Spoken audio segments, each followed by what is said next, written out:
Hey, Fedheads, welcome to another episode of Sharing Our Pairings. This is Sharing Our Pairings, episode 99, Spotlight on Arturo Fuente. I'm your host, John the Cigar Surgeon. We're broadcast live around the world and picked up on the Armed Forces Radio Network. We, of course, broadcast live on cigarfederation.com, through YouTube, and now on Facebook Live. Check it out. And, of course, thanks to all of our podcast listeners, wherever you are in the world. We know you are all scattered across the world, and we appreciate you tuning in and subscribing. I am joined, as always, by my co-host, Trent. Trent. Hey, What's going on, hey. brother? How are you're in Portland, right? That is correct. How is this lovely winter weather in Portland for you? A little chilly for me, but not terrible. It's about 38 right now, which isn't horrible. But no, I would be happy. I'd rather be in Nicaragua. Yeah, so say we all.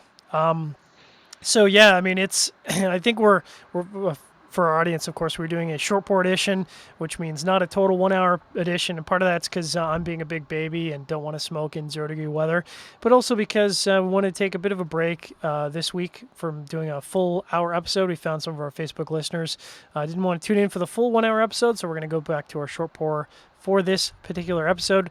This is, of course, the show where we pair cigars and, well, I was going to say whiskey, but really we pair kind of just about anything. Anything we can get our hands on. Yeah, really anything we can get our hands on.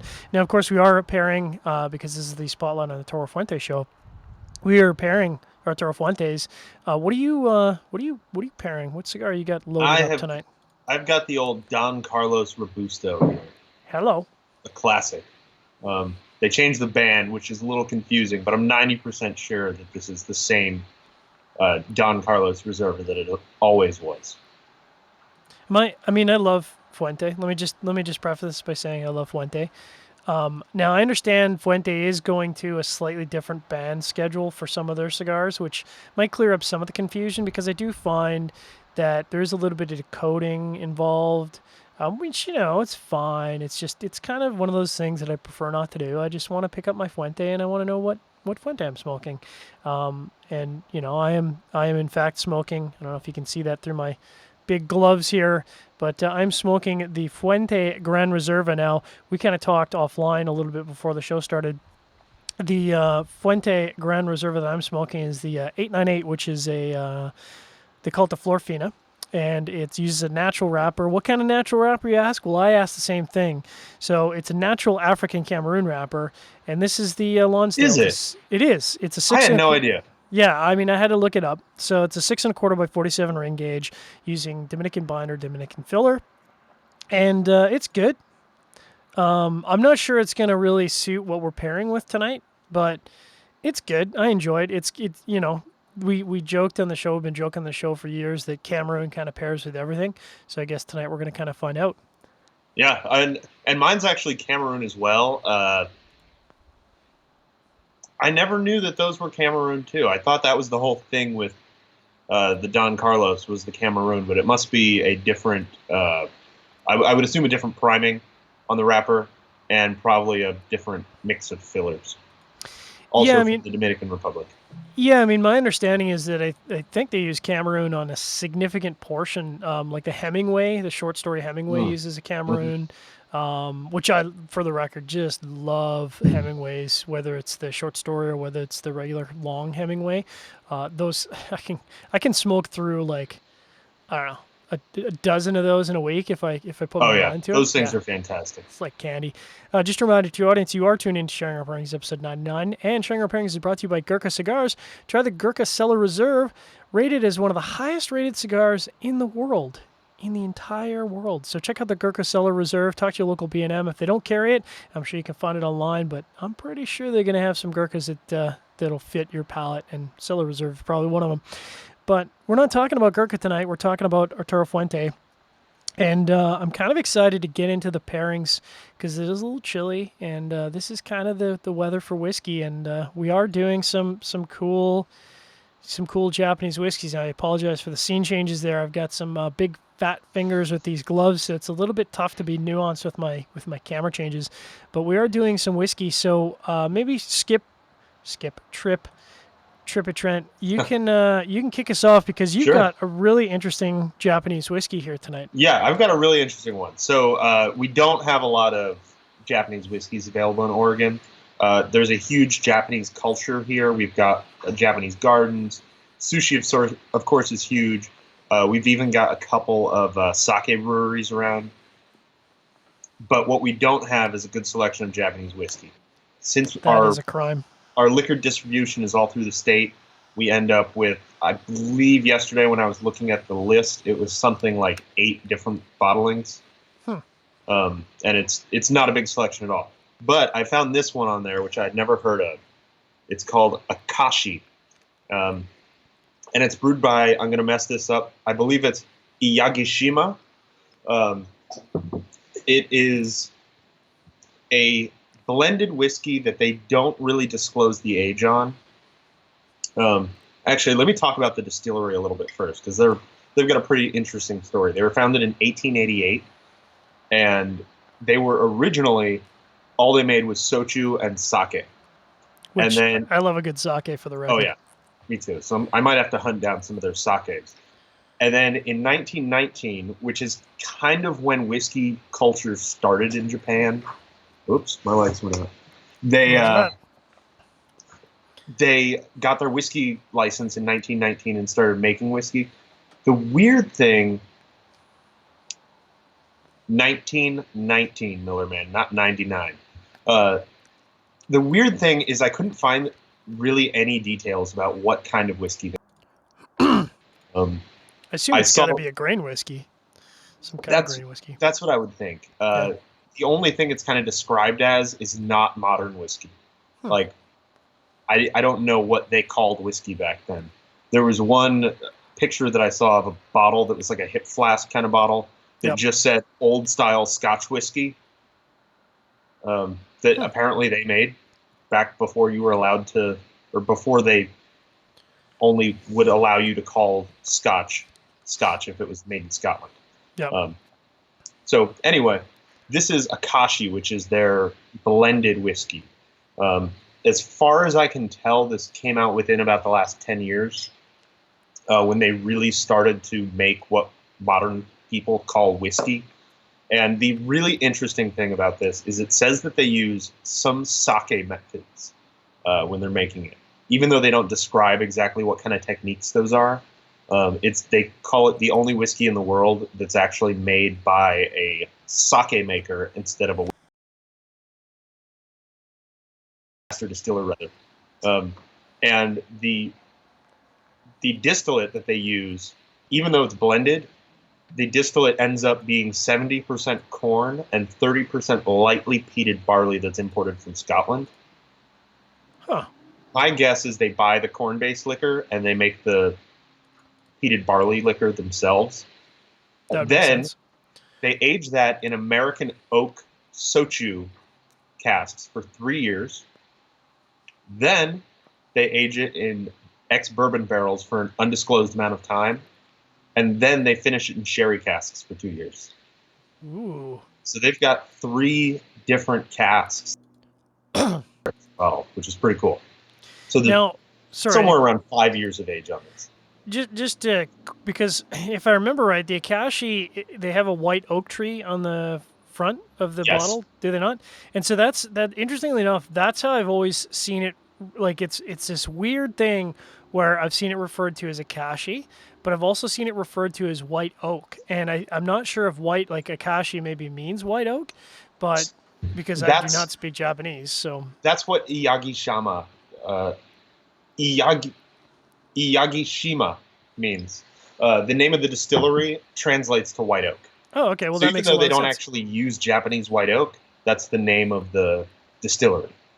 All right. Well, that makes a lot of sense. So the interesting thing about that is that it's kind of one of those things where I've seen it referred to a lot as white oak. In fact, when we're down in Vegas at the IPCPR, one of the not the main circle bar, but the other circle bar, actually called the circle bar, had Akashi on the menu, but they call it Akashi white oak, and they just had like 2 or 3 different kinds of quote unquote white oak, which was tough to sort of decipher exactly which one it was. But yeah, it's kind of cool. Yeah, and this aging process is cool. From what I've seen online, they all say white oak on the bottle, but except for this bottle that I have in my hand. I'm not sure why. It appears to be the same the same whiskey in the bottle that's as the one that say white oak. I don't know if that changed recently or what. Well, here's one of the interesting factoid is I learned that bottles for export are typically considered to be the highest quality product. And when you see a bottle for export, it's prominently going to have mostly English writing on it versus Yeah. Japanese kanji symbols, which, I mean, I don't know if that's just kind of Scottish culture appropriating the whiskey, even so, like, I mean, there's a whole thing to that, but it's kind of interesting that they would consider the mark of quality to have English characters predominantly displayed in the bottle versus Japanese writing, which, to me, it's kind of reverse. You'd think if it's a Japanese product, you want Japanese writing prominently in the bottle, but that's kind of not how their industry sees it. Yeah, it's weird. And I know that some of their higher end whiskeys from uh, uh I don't even want to say it, from White Oak. Yeah. Some of their higher end whiskeys have only kanji on the bottle. Huh. They have no English at all. Which probably makes sense because you're probably not exporting that product. Yeah. Yeah. So that makes a lot of sense. All right. So I'm going to hold up carefully in my big fat finger gloves. I have something really interesting here, and you can see it's kind of got the little medicinal bottle, kind of what you'd expect out of a, I don't know, if you went into like an old school, old timey pharmacy kind of thing. Hmm. And this is from Nikka. So two of the biggest whiskey companies in Japan that really sort of, I think, I don't know what the volume is, but I think it's like 70 or 80% of the whiskey that's manufactured in Japan. You've got Nikka and you've got Suntory Beam. Nikka was originally founded by Masataka Taketsuro, which is really the godfather, the creator of Japanese whiskey in Japan. He founded whiskey making in Japan by going over to Scotland. We've talked about him time and time again. Very, very cool individual. So we won't go into great detail there, but what's really cool is that Nikka, first of all, owns a number of distilleries. They own Yoichi, which is kind of located at the north end of Japan, and then Miyagikyo, which is kind of central-ish, north-central Japan. And then they've also got Moji, which is sort of very, very, very southern, southwestern Japan, on the southern western tip of Japan. But then they've got all of these sort of plants and other associated beverage companies along with that. So like they own Sapporo, they own the Hirosaki plant, which does cider and brandy and apple wine. They own Tajigi, sorry, and Tajigi is they do coffee grain whiskey. So that's with the coffee stills, not the actual beverage coffee, but coffee, the name of the still from the guy who invented it. And they also store and age barrels at the Tajiki facility. And then Nishinomiya is a bottling plant, and Kashiwa is a bottling plant. So they've got facilities all over Japan. Like there's a lot of pieces, and it's interesting to me that it's spread out so far across Japan. Because that from a manufacturing perspective, normally you want sort of all your facilities in one place because it's a lot easier to manufacture, bottle, distribute, age, etc. If it's all kind of in one place. If you're shipping it all over the place, that's a lot of work. But that's kind of how the company's laid out. It's kind of all over, and there's pieces that are all over. So that's kind of cool. So a little bit about this pure malt, and there's actually two other kinds of malts, and interestingly enough, they've taken the pure malt white off the website. So I don't know if perhaps it was a Canadian-only release, or maybe it was a Canadian-only release, and then they, or not a Canadian-only release, and then they just took it down because they didn't find it as popular. But I like it, and I'm glad I bought it. So essentially, they've got two main releases, which is their pure malt black and their pure malt red, and this is a vatting of black, red, and white. And curiously, and just so people out there know, vatting essentially means, and vatting is really kind of what you essentially do when you make any kind of whiskey. Typically, when you make whiskey, it doesn't come from one barrel. You basically take 5 or 6 or 10 or however many barrels, and you put them all together to get your final product because they're going for a consistent taste, and you can't really get that consistent taste with the same bottle or barrel every time. So essentially, they've vatted 3 different styles of whiskey together to get this white, and they call this the most heavily peated whiskey, and that's sort of heavily peated by Japanese standards, which is not very heavily peated by Scottish standards, certainly not my palate. And no surprise, 43% which, we talked about a couple episodes ago, talked about Japanese whiskey kind of being at 43. What was the, Yeah, what was, I was right before you got to that. I was thinking about it. Interestingly, this one is 40%, what? which I mean, it's the only Japanese whiskey I've ever seen that's only 40%. Yeah, that's strange. All right. So it's 43%, which, other than the exception you've got on you, Hmm. almost all Japanese whiskey is minimum 43%. There's some occasional ones that are 46, but pretty much across the board they're at 43. They say it has intense smoke and peat aromas dominating the palate, and it's complemented by slightly salty and vegetal notes on the palate.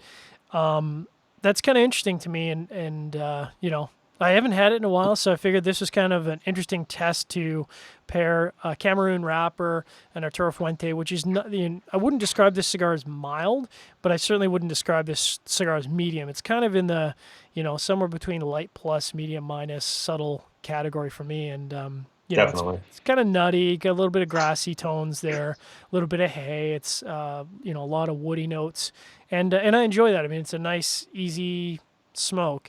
What kind of flavor notes are you getting off your Don Carlos? It's so while you were talking about that, I was thinking about how these are similar wrappers. At least they're both Cameroon. Yep. I think this is kind of an amped up version of that blend Hmm. because this one definitely has a little more Lajero in it. It's a little spicier, a little meatier, but you still get kind of those grassy notes and that very subtle like cinnamon note from the Cameroon wrapper. And it's definitely a little stronger. I would put this at a solid medium, not quite medium plus. Okay. Now, have you had the Akashi before tonight? I had a little cheat glass last night, just because Little I work, couldn't wait. little show prep. Yeah, just a little research for the show. I gotcha. It All right. reminds me a lot of Oban, Okay. but it doesn't quite taste the same as Oban. But it's kind of got that mix between these sweet flavors of the more mainland kind of scotches, and then a little bit of that peaty, salty brininess that you get from an Isla whiskey. This isn't as heavily peated. It's not even close to an Isla whiskey. Okay. But it's kind of that Oban character where it's got the smoke in the background and it doesn't really hit you in the face. It's got a little more of the brininess than there is the smoke from the peat. Okay. Well, I mean, the interesting thing about this 898, it's really evolved since I first lit it up, and I probably should have lit it up a little bit sooner before the show. I kind of lit it up maybe 10 minutes before the show, and I probably should have gotten about 20 minutes in because it's really evolving to sort of a more sweet, nutty character, which is kind of where I wanted it to be. Because I kind of felt that nuttiness that I get off like a Hemingway, for example, and I certainly get off the Gran Reservas, would be a good complement to a Japanese whiskey because I don't tend to get a lot of nuttiness off Japanese whiskey. But I kind of want to get to tasting here, so I don't know if you want to maybe wax poetic about your cigar or talk a little bit about the Akashi. Oh, I can talk about both. Roger that. So I'm gonna have some sippies and you do your thing. Yeah. So this whiskey, I think it actually goes really well with the cigar. It starts off with a little bit of that smoke, a little bit of that brininess, and then you start getting a little bit of fruit character. And then the finish is kind of a almost sour apple or pear. It's kind of not super sour, but enough that you kind of feel it on your tongue. Okay. And then the cigar, I'm not getting any of that nuttiness that you're talking about. This thing is definitely a little more full bodied than yours. It's got some black pepper, some sweet caramel kind of flavors, again the cinnamon. It's kind of subtle. I think the cinnamon of the wrapper is kind of overpowered by the spice of the filler. Interesting. So, I mean, I would say that, yeah, we're getting very different flavor profiles off of our cigars because, like I said, this is very creamy, very sweet, very nutty, and it's an interesting contrast to this whiskey, which again they call it heavily peated, and I would sort of put this in the category of like a Talisker, where it's smoky, slightly smoky, Hmm. not peated. When I think of peated, I think of Lefroy, Lagavulin, Port Charlotte, Octomore, that kind of thing. Ardbeg, and this is not in that category at all, not even close actually. And the one thing I do get beyond a little bit of smoke there is I do really get sort of this fruity quality that I would typically get off of a bourbon cask. It's got that nice stone fruit quality, a little bit of vanilla, and then there is a nice finish to it that's got that sort of salty, briny character they talk about. And in fact, I find that the salty, briny characteristic is a lot more prominent than the smoke. In fact, probably 2 to 3 times as prominent as the smoke. So that kind of tells you how subtle that smoke is. But what that salty briny does for the cigar is it really supercharges the cigar experience. So when I take a draw of the cigar, I get the flavors, etc., etc. I take a sip of the whiskey and then take a puff off the cigar, and really I get this supercharged nuttiness. So I would say absolutely this whiskey is serving to complement this cigar in every way possible, and really, for me, bring out all the notes that are in this cigar. Many that are there, but certainly not to the same degree as if I have a sip of the whiskey. Sure.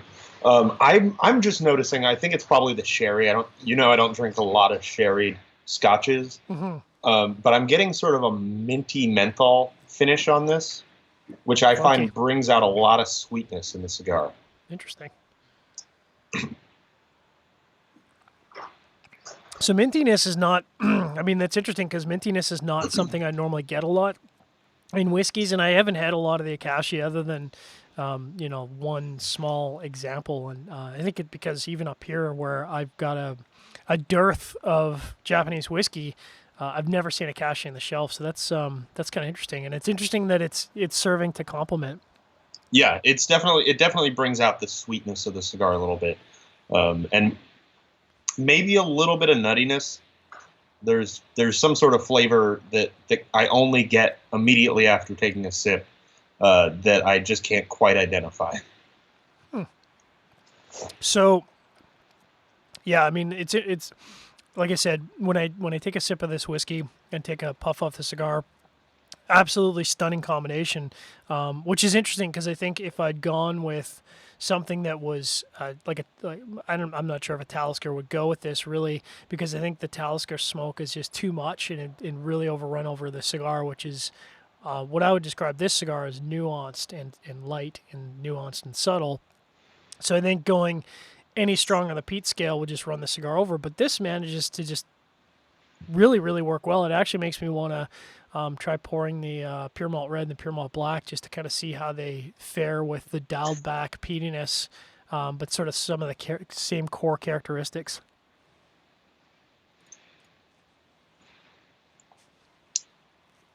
I'm trying to see if I can get any other flavors out of this whiskey because I feel like there's something that I'm missing.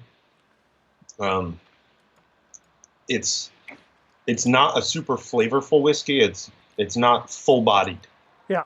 It's very, very nuanced, and I'm wondering if the cigar is starting to kind of blow out the palate a little bit, so that I'm just not tasting as much of the nuance of the whiskey as I could be. Right. Well, I think that's kind of one of the risks of high ABV spirit. Mm-hmm. If we're drinking rum, although I guess there are a lot of rums that are somewhat high ABV, but typically I find that rums don't run over cigar because there's that sweetness, where sometimes the risk with whiskey is because it is so, in many cases, alcohol forward, and sometimes you do get a lot of spiciness from a whiskey. That can be really tough because some of the nuances of the cigar might get run over. But Yeah. that being said, this is a winning combination for me. I would happily drink this all night long. I would probably rank this pairing 7.5 out of 10. So really good. Doesn't necessarily blow my skirt up, but happily to sit there and if it was warmer and pair and smoke, and I'd be in my happy place for sure. Yeah, I think your pairing went a little better than mine tonight. I think I would probably give this about a 6. just because the cigar is just a little too strong for this kind of whiskey, because it's got so much nuance, and it's very lightly peated. It's not as the flavors just aren't as forward as most of the whiskeys that we drink on the show. Right. Well, that's interesting because, normally when we talk about whiskey, especially whiskey pairing, Yeah. we normally wouldn't talk about a cigar running a whiskey over, right? Like even when you talk about really nuanced, really subtle, really delicate whiskeys, you normally wouldn't find a lot of cigars unless you're getting into, something from Neanderthal, something from Romacraft, really full-bodied cigars. That's really the territory I think of when running over whiskey. So it's kind of interesting that and again, I think Japanese whiskey tends to be pretty delicate, pretty nuanced. Yeah. So, yeah. And this is definitely one of the more delicate Japanese whiskeys that I've had. I would categorize it as a couple notches below how delicate like a Yamazaki 12 is. Right. So if you were to give it a 1 out of 10 scale for quality of pairing, how would you rate that? Oh, I already said I'll give it a 6. 6? Yeah, it's not great, not terrible. Okay. Could be better. Well, we interesting pairing, interesting combination, Fuente and Japanese whiskey. Kind of a hit for me, kind of a miss for Tripp. Mm-hmm. We will not be back tomorrow night with Cigar Chat. Unfortunately, Logan is on location right now in the Dominican Republic, so we're not going to have a Cigar Chat tomorrow night. Probably just as well because it is balls cold here, and that is just quite frankly unpleasant to sit on smoking. But we will be back next week with a regular scheduled time of 6 p.m. Mountain, 8 p.m. Eastern of our 100th episode of Sharing Our Pairings, and I'm sure we're going to have something very special in store for you. We got to come up with something good. We're going to come up with something good. But as we share on Sharing Our Pairings, I want everyone out there to drink better, but drink less.